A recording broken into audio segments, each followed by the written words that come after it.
जैसे आपके घरों में तो बिजली सभी के घरों में है, लेकिन बिजली घर तो घर नहीं है, बिजली तो कहीं और से आता है, बिजली कहीं और से आता है। अब मान लो वहां से जहां से बिजली सब स्टेशन से आ रहा है वहां से बिजली काट दी गई तो तमाम पंखे कूलर जितने हैं तब पड़े रह जाएंगे, लाइट भी नहीं जलेगा, कनेक्शन कटा है। और मान लो वहां से कनेक्शन चालू है और पड़ोसी के यहाँ लाइट है और आपके यहाँ लाइट नहीं है, तो कारण क्या है? एक तो आपका बल्ब फ्यूज है, एक तो कहीं से कनेक्शन खराब है। तो क्या करिए, कोई विशेषज्ञ को बुलाइए, मिस्त्री को दिखाइए, वो देख करके शुद्ध करेगा, उसको ठीक कर देगा। वैसे ही कोई संत आपको बड़ा प्रसन्न दिखाई दे रहा है लेकिन आप हर समय दुखी रहते हैं, तो क्या करें? सुख कैसे मिले? किसी संत से मिलिए, ऐसे संत से जो आप का कनेक्शन ठीक कर दे, भगवान से संबंध जोड़ दे और आप भी प्रसन्न हो जाएं। कैसे? जैसे हनुमान जी ने जोड़ लिया राम जी से, जात हृदय आगार बसाऊं राम सर चापधर, राम जी से जोड़ लिया कि उनके हृदय में साक्षात जो है भगवान आकर के जो है विराजमान हो गए। बोलो आनंद कंद भगवान की। इस प्रकार से बड़ा ही सुंदर वर्णन किया है। इसके बाद सृष्टि के विषय में प्रश्न किया है, तो यहाँ पे मैत्रेय जी ने विदुर जी को सृष्टि वर्णन बताया है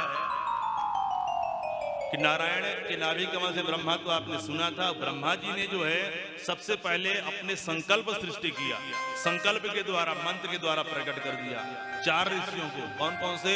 सनक, सनंदन, सनातन, सनत कुमार। चारों ऋषियों को कहा भैया आप क्या करो, सृष्टि का विस्तार करो। उन्होंने मना कर दिया कि हम नहीं करेंगे, तपस्या करने चले गए। बड़ा भयंकर क्रोध हुआ, उनका क्रोध ही भ्रुक्ति भेदन करके रुद्र के रूप में जो है प्रकट हो जाता है। बोलो शंकर भगवान की जय। अब शंकर बाबा से बोले कि बाबा सृष्टि करो, तो बाबा सृष्टि करना प्रारंभ कर दिए। तमाम भूत पेताल विशाल पिशाच जो है रचना प्रारंभ कर दिए। ब्रह्मा जी ने रोक दिया कि रुक जाओ, ऐसी सृष्टि हमको नहीं चाहिए। सृष्टि में पूरा भूत प्रेत हो जाएगा, उसमें आनंद जो है नहीं आएगा। भोले बाबा जो है तपस्या करने बैठ गए।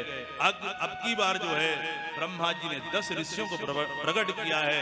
मारीचि, अत्रि, अंगिरा, पुलस्त, पुलह, क्रतु, भृगु, वशिष्ठ, दक्ष और देवर्षि नारद। इन 10 ऋषियों को जो है प्रकट किया है।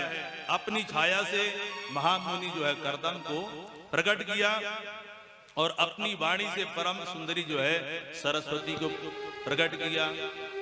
वाम और दक्षिण अंग से क्रमशः शत्रुपा और मनु को जो है प्रकट किया और यहीं से मानवीय सृष्टि का जो है प्रारंभ होता है। मनु की हम लोग संतान हैं, इसलिए हम लोग क्या कहलाते हैं?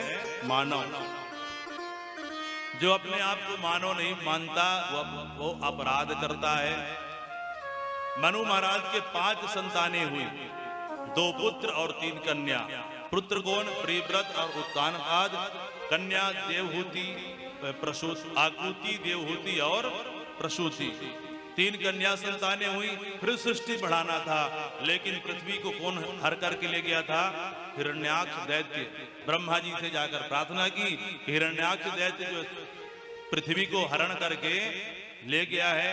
ब्रह्मा जी को नाक से छींक आई है और छींक आया नासिका रंध्र से बाराह भगवान जो है सूक्ष्म रूप से प्रकट हुए और देखते देखते पर्वताकार हो जाते हैं। बोलो बाराह भगवान की जय। बाराह भगवान प्रकट हुए हैं और हिरण्याक्ष का वध करके पृथ्वी को यथा स्थान स्थापित जो है कर दिया है और सृष्टि प्रक्रिया जो है प्रारंभ हो गई है। सभी देवताओं ने मिलकर के बाराह भगवान की दिव्य स्तुति की है। नमो नमस्ते खिल यज्ञ तंतवे स्थितौ गृहीता मल सत्वमूर्तये दुष्टो हतोयं जगता मरुन्तदोष त्वदपाद भक्ता वयमीश निर्वृताः। सभी देवता भगवान बाराह को प्रणाम किए हैं। बाराह भगवान अंतर ध्यान हो जाते हैं।